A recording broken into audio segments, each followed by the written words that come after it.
Angola, the land once immortalized by Princess Diana's walk through a minefield, has once again become the stage for a storm of controversy. Prince Harry's image retracing that same path has exploded on social media like a wildfire. Yet few are convinced it is an act of pure sentiment rather than a calculated move to win back public affection. Meghan's absence has only added fuel to the fire. Is their marriage under strain, or is this part of a bigger plan? Meanwhile, the British royal family watches Harry's every step with wary eyes. Is this truly a journey to continue Diana's legacy, or the beginning of a new confrontation between her sons? The Angolan sun blazed so fiercely, making each grain of sand felt as if it were on fire. Prince Harry stood motionless on the parched dirt road, the rusting minefield fences stretching into the distance like grim memorials to a past soaked in blood and tears. It was the same road his mother, Princess Diana, had walked nearly 3 decades ago, immortalized in a photograph that shook the world. Now all lenses were fixed upon him as though waiting for history to replay itself. Harry glanced down at his dust-caked boots, a hollow ache stirring in his chest. As a boy, he had never fully understood why his mother had chosen to step into a death area simply to draw the world's attention to the plight of nameless victims. Only now, as a 40-year-old man, did he feel the crushing weight of the word legacy pressing down on his shoulders. Meghan was absent. Her absence had only fueled the frenzy of the press. Is their marriage on the rocks? The tabloids screamed in bold headlines before dawn had even broken. Harry knew that no matter where he stood, every glance, every nod of his head would be dissected and twisted into stories that never existed. But today, above all else, he wanted no part in that circus. Today, he wished only to be here as a son following the path his mother once walked. The press pack jostled behind the fence, the ceaseless clicks of cameras filling the air. A few whispered comparisons between the present moment and that iconic image of Diana in 1997, clad in a white protective suit, her face set with fierce determination. Harry wore a similar outfit, but he knew he could never escape her towering shadow. Still, he had to try. He bent slightly, gazing at the scorched ground beneath his feet. Each step he took seemed to echo with a question. Would Mother be proud of me, or would she be disappointed to see me leave the royal family? It was a question he had never dared to answer. Since he and Meghan had chosen to leave the orbit of the British monarchy, the distance between him and William, and even his father King Charles, had grown into something almost irreparable. A gust of hot, dry wind swept across the road, carrying with it the metallic scent of dust and rust. Harry tilted his head to the pale blue sky, swallowing the lump rising in his throat. He remembered his mother's last embrace, her warm voice whispering, "You must be strong, Harry. Don't let the world take your heart away from you." But his heart now felt tangled, uncertain. Meghan, the woman he loved, had stayed behind in America, tied to a project she could not abandon. She had sent him a short video message of encouragement, telling him to follow his mother's path.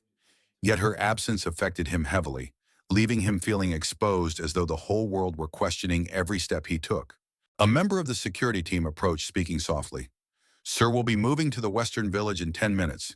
There are landmine survivors there waiting to meet you."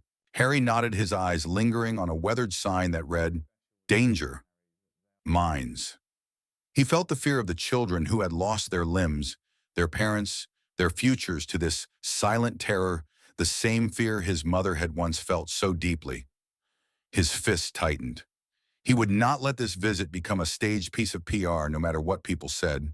He remembered the early days after he left royal life. William had called him ungrateful. His father had stayed silent, but there had been a heaviness in Charles's gaze, as though to say, "You're betraying your own blood." A wall of silence had risen between them, and now whatever Harry did, it was always scrutinized through a lens of doubt and suspicion. That afternoon, Harry visited a small village where people still lived in fear of uncleared mines. An elderly woman, her left leg gone, grasped his hand with trembling fingers and eyes brimming with tears. "Princess Diana once came here," she whispered. "She said she would never forget us." "Thank you, sir, for coming back." Harry clasped her hand firmly, as though touching a fragment of his mother's memory. "I come for my mother, and for all of you," he replied. "The world must see that your pain is not forgotten." When the evening sun bled red across the horizon, Harry left the village with a heavy heart. In the distance, paparazzi loitered their cameras ready to capture every flicker of his expression. Prince Harry is Meghan. All right, is it true your marriage is in trouble? One journalist shouted. Harry stopped for a brief moment, turning his head but offering no answer. For an instant, he could almost hear his mother's voice. Don't let them steal your peace, Harry. He turned away and kept walking. That night alone in a modest hotel room, Harry sat in front of his laptop. Hundreds of headlines flashed across the screen, each more sensational than the last. Photographs compared him side by side with Diana. Some hailed him as the true heir to Diana's legacy, while others sneered that he was exploiting her memory as a brand. Harry closed his eyes, forcing himself to ignore the noise. Yet he knew this was only the beginning of a long, arduous journey. Deep down, he understood his trip to Angola was not just another charitable mission. It was a message to the royal family and to himself that he still had a reason to stand tall against all odds. And somewhere in the quiet of the night, Harry felt sure that William, thousands of miles away, was watching his every step with eyes torn between anger and a worry he would never admit. At Buckingham Palace, a misty London morning began with news bulletins flooding every television screen.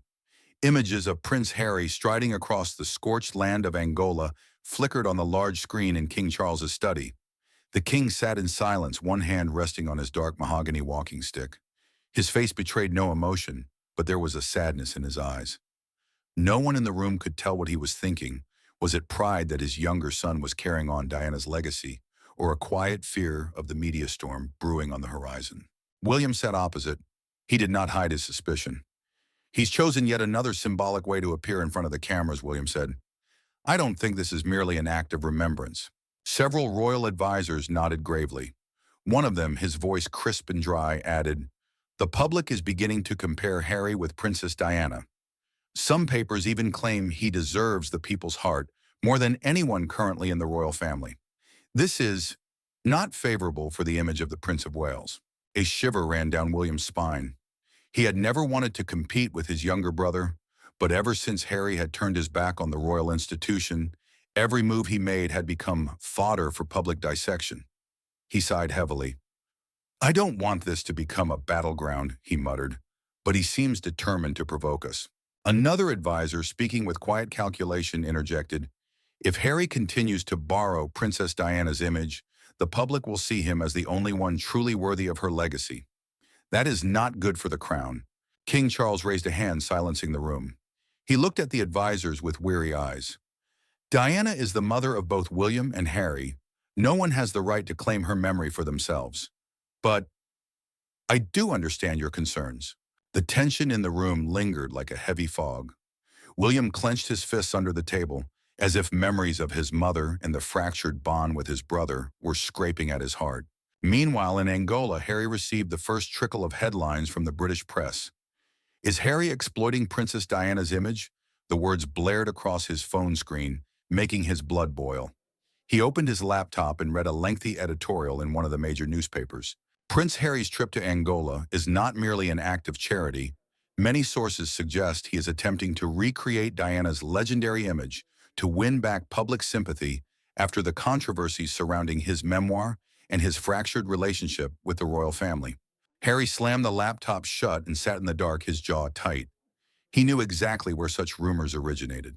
The cold, sharp-edged statements that filtered out of the palace, even when unofficial, cut like a knife. The wound in his chest deepened. That evening, his phone rang.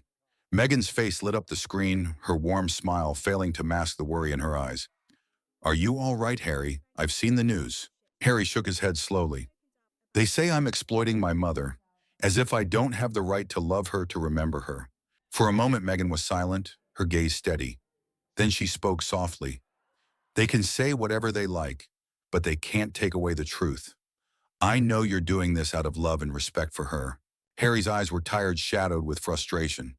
But they'll never believe me, Meghan. They've decided I'm the traitor. Meghan exhaled, her voice growing firmer. Harry, listen to me.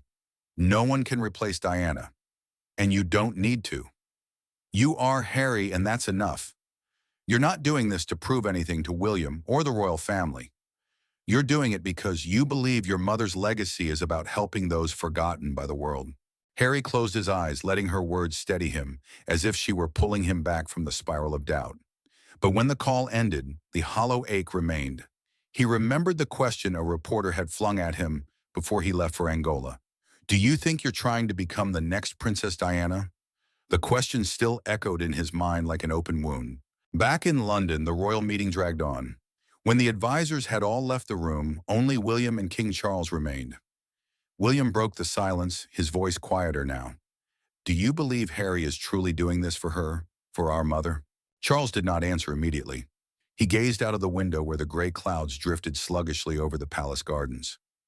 I think he said at last that boy is searching for a reason for his sense of belonging. And if that reason is tied to his mother, then I cannot fault him. William looked down at the table, his knuckles white. He wanted to believe that, but deep inside a pang of jealousy coiled like smoke. The people loved Diana with all their hearts. Would they now transfer that love to Harry, the rebellious son, while he, the heir to the throne, was left standing in the shadows? Night settled over Angola. Harry sat alone, writing the first journal entry he had attempted in months. He wrote as if speaking to his mother, just as he had done as a boy standing beside her coffin. Mom, I don't know if I'm doing the right thing, but I just wanted for once to walk where you once walked, to feel that I am still your son, not a symbol, not a shadow. Outside the window, the dry African wind whispered through the darkness, as though telling him that his journey had only just begun. The Angolan night was stifling, the moon a pale smear of silver against the sky. Harry sat alone in his hotel room, eyes fixed on his phone screen. The video of him walking through the minefield had been uploaded to social media only hours earlier, and already it had become a phenomenon. Millions of views, thousands of shares. Beneath the video, the comments poured in. So moving, Harry truly deserves the love of the people, just like his mother. He doesn't need a throne, he already has the public's heart. But there were barbs among the praise. He's the leading man in Diana 2.0, the sequel. If Meghan had gone with him, they'd probably be live streaming the whole thing. Harry scrolled down, his jaw tightening. Each cutting remark felt like a blade sliding into his chest. It wasn't that he cared whether people adored him or not. What he despised was the idea that they believed he was exploiting his mother's memory for his own gain. Meanwhile, in California, Meghan found herself caught in the same whirlpool of media speculation. One of Britain's largest tabloids had blared, Meghan Markle coldly refuses to join her husband in Angola, cracks in the marriage. She read the article in their living room, her expression icy, but her eyes flashed with anger. Without hesitation, she rang Harry. I can't believe what they're saying about me, she snapped, her voice taut with fury. I can't be everywhere just to keep them satisfied. Harry hesitated, his voice low and hoarse. I know, but this is making them question us even more. Question us, Meghan let out a bitter laugh. Don't you see? Whether I go with you or not, they'll find something to attack. I don't want this trip turned into a fashion shoot for the press. Harry said nothing. He knew she was right, but the guilt gnawed at him. He wanted her to understand that for him, this journey was sacred, a way to feel close to his mother again. The next morning, Harry stepped out of the hotel to face the cameras waiting outside. Prince Harry, any comment on why Meghan isn't here with you? A reporter shouted. He ignored the question, ducking into the car. But the words echoed in his mind all day, relentless and sharp. That evening, he and Meghan had a long video call. Meghan's face was stern, her eyes luminous but tired. Harry, don't you see you're losing yourself chasing your mother's shadow? Harry stared at her, his eyes heavy. I'm not chasing her. I just want to finish what she couldn't. But you're not her, Meghan said firmly, her voice like a clean cut of glass. You're Harry, and I love you, the man. You are not a copy of Diana. Her words silenced him. In that moment, he realized Meghan wasn't just angry with the media. She was angry with him, with his relentless need to prove something, whether to the royal family or to the world. In London, the video of Harry dominated every conversation. William watched the footage of his brother on BBC, the images of their mother woven in between clips of Harry's walk. A communications officer approached, handing him a briefing paper. The public is saying Harry is the only one worthy of Diana's spirit. William's brow furrowed as he folded the paper. Pain and anger rose in equal measure. He loved his mother, but he could not bear the thought of her memory becoming a weapon, a measure used to compare him against his brother. In Angola, Harry sat by the window staring at the night sky. Meghan's message still glowed on his phone. Be yourself, Harry. Don't live as though you have to prove something to the world. He put the phone down, but her words lingered, echoing through him. Was he unknowingly turning his mother's memory into a public spectacle, just as the media accused? He didn't want that. Yet he didn't know any other way to find balance. Harry stepped out onto the balcony, drawing in a deep breath. Below, the shadows of Angolan villagers moved under the dim light, people still living in the fear of the mines that lay hidden beneath their land. He remembered his mother's voice. None of us should ever turn away from another's pain. His hands gripped the railing tightly. Whatever Megan said, whatever the royals thought he knew, he could not stop. But for the first time, he felt a crack running through his own marriage, a thin, invisible fault line between two hearts that had once weathered every storm together. The plane touched down at Heathrow on a morning soaked in drizzle. Harry pulled his small suitcase through customs, a heaviness settling over him, like London's damp fog. He had left England nearly 3 years ago, but each return felt like stepping back into a battlefield, one without smoke, yet with scars that cut just as deep. This time he had come with a fragile hope to find a way to contribute to humanitarian projects under the royal banner, if only as a bridge to his mother's legacy. But Harry knew William would not make it easy. The meeting took place in a closed room at Clarence House. Sir Jonathan, one of King Charles's longest-serving advisors, sat at the head of the table, positioned between Harry and William. The air was thick with unspoken tension, even before a single word was exchanged. "Harry, your father is pleased to hear you want to engage in humanitarian work." Sir Jonathan began, his voice measured and diplomatic. "But we must agree on how you present yourself to the public." Harry nodded faintly, a glimmer of hope in his eyes. "I don't care about titles or power. I just want to continue what my mother started, especially when it comes to landmines and abandoned children." William narrowed his eyes, folding his arms across his chest. "That sounds noble, Harry. But since you left the family, you've made everything far more complicated." Harry turned sharply to face him, his voice taut with anger. "I've made it complicated, or has the family turned everything into a war of public image?" William paused, then let out a cold, mirthless laugh. "If you're just using mother's memory to polish your name, no one will accept you." The words struck like a blade. Harry slammed his hand on the table, his eyes burning. "You think I'm doing all this to polish my name? Do you even know how much she cried when this family refused to listen to her? Do you know what it's like to lose her and feel so utterly alone?" William. William flinched just slightly, but his voice remained icy. "We both lost her." "Harry," Sir Jonathan interjected quickly, his tone firm yet conciliatory. "Gentlemen, this is not why we are here. We need to find a way to cooperate for the sake of the royal image and for the sake of the causes you both care about." Harry took a long, deep breath, but his hands still trembled with anger. He could not bear being treated as if he were exploiting his mother's memory for attention. Meghan had warned him that returning to England would only stir up more conflict, and now he could see she had been right. The meeting dragged on for another hour, but no resolution emerged. When Sir Jonathan finally concluded with, "We will need more time to consider this," Harry shot to his feet, his glare fixed on William. "I don't need your approval. I do this for mother, not for fame, not for crowns." William said nothing, but his gaze carried a strange mixture of anger and regret. Harry stormed out, the heavy doors shutting behind him with a sharp clack, as if sealing away any lingering hope of reconciliation. In the corridor, he paused, resting his head against the wall. For a moment, he felt like a boy again, trapped between William and the endless whispers about their parents. His mind conjured an image of his mother, smiling gently, yet distant and out of reach. Am I fighting for her, for Meghan, or for myself? The question spiraled inside him like a black hole.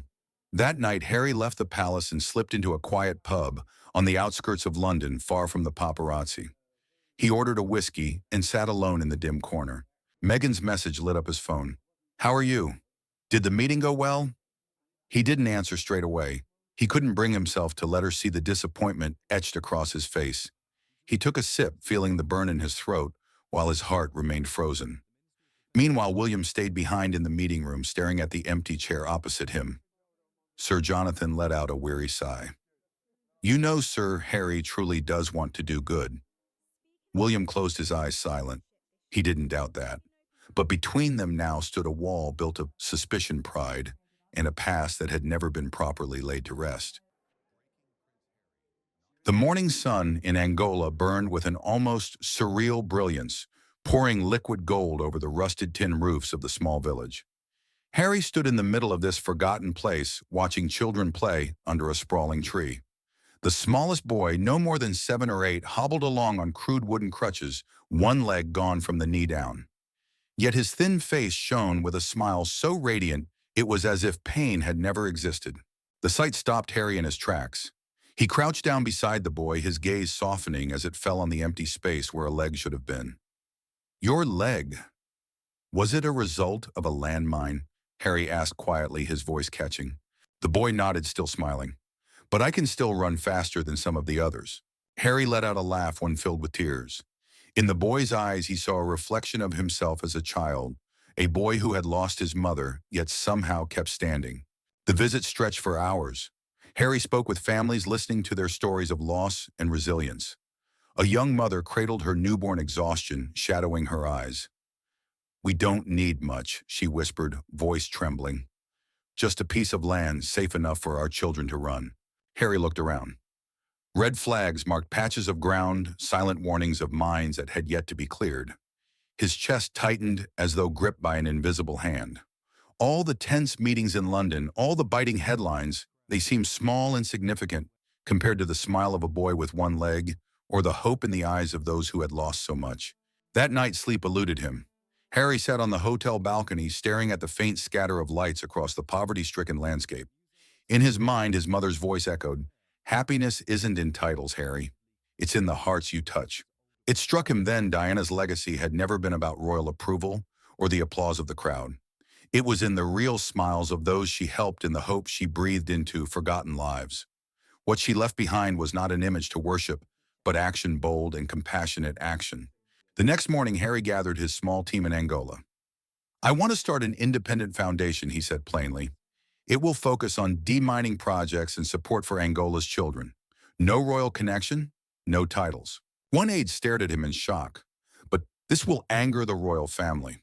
Harry shrugged, his eyes blazing with resolve. "They can think what they like. I can't wait for approval forever. If my mother were here, she'd do the same." Meanwhile, in California, Meghan received his message, "I'm starting an independent foundation. I'm not going back to the royal fold."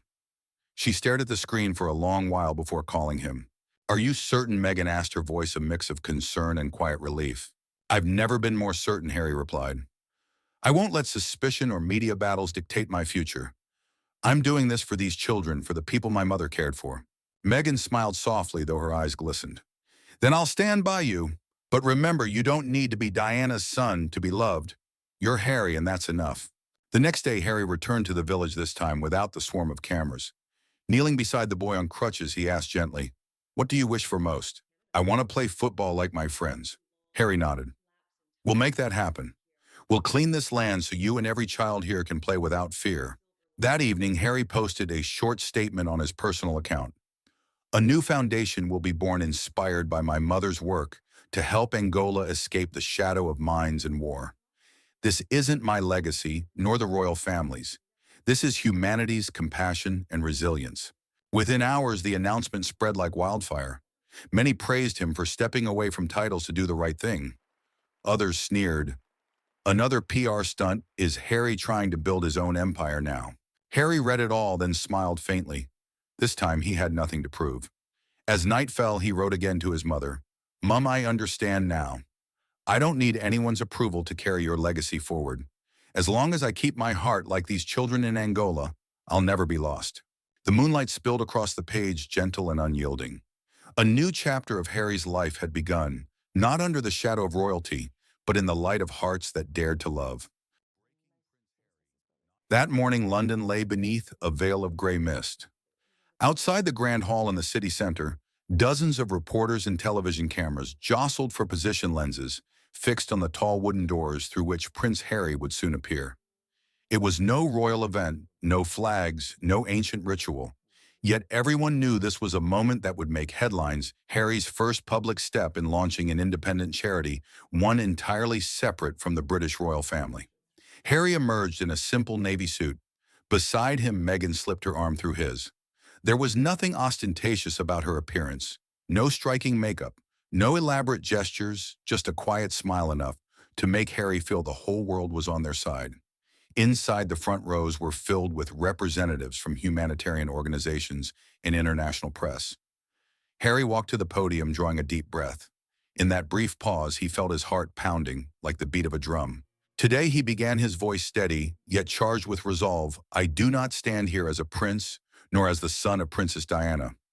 I stand here simply as Harry, a man who wants to finalize what my mother once believed in bringing safety and hope to lands still scarred by landmines. Cameras flashed in a frenzy. Meghan remained silent, her gaze fixed on him, her eyes brimming with pride. The charity, the Heart of Angola, exists not to honor a name, but to preserve the smiles of the children I have met. My mother once said that true happiness is seeing another person live without fear. That is the path I choose, whether or not I have anyone's approval. Harry paused. His eyes, bright with conviction, swept across the hall. For a moment there was silence before applause thundered through the room. At Windsor, King Charles and William watched the press conference unfold on a large screen. Charles gave a quiet nod, his eyes softening in a way few had ever seen. William sat beside him, silent. For the first time, he sensed in his younger brother a kind of steadfastness he had long refused to acknowledge. He's chosen his own path, Charles murmured. William frowned slightly as if on the verge of protest, but none came. He knew even through their lingering rift that what Harry was doing today could not be dismissed. As the conference ended, Harry and Meghan stepped out into a blinding storm of camera flashes. Harry, do you see yourself as challenging the royal family? A reporter shouted. Harry smiled, faintly unflinching. I'm not challenging anyone. I'm simply walking the path I believe in, the path my mother once dreamed of, but never had the chance to complete. Meghan's hand tightened around his. Her eyes told him what words could not. You've done it. That evening, back at their hotel, Harry opened the balcony doors and gazed out at the Thames, glittering under the city lights. A cold wind brushed past, yet he felt an unfamiliar warmth inside. Meghan came up behind him, wrapping her arms gently around his waist. Have you found your answer? She asked softly. Harry nodded. Yes. I don't need to fight the royal family or live under my mother's shadow. I just need to do what's right. Meghan rested her head on his shoulder. And I'll always be by your side, whatever comes. Elsewhere, William sat alone in his study. He opened an old box of their mother's belongings. Among them lay a photograph of Diana holding the two boys close. William stared at it for a long while, then sighed. Perhaps both he and Harry were still searching for their mother, each on his own path, two roads that would never meet again. The following day, headlines blazed across the world. Many called Harry's charity launch a breakthrough moment of independence. Others remained skeptical, but this time Harry didn't care. The smiles of the Angolan children were all the validation he needed. He sat at his desk penning his first letter to the Foundation's board. We do this not for recognition, but for the survival of lands still wounded by war. Let us do it with heart, just as my mother once did. Laying down his pen, he closed his eyes. For a fleeting moment, he saw Diana smiling somewhere, no longer a shadow but a light guiding his way. Harry had stepped out of the darkness, not just the shadow of the royal family, but the shadow of his own doubt and inner conflict. He was no longer merely Diana's son, but a man with his own path, his own conviction, and his own legacy.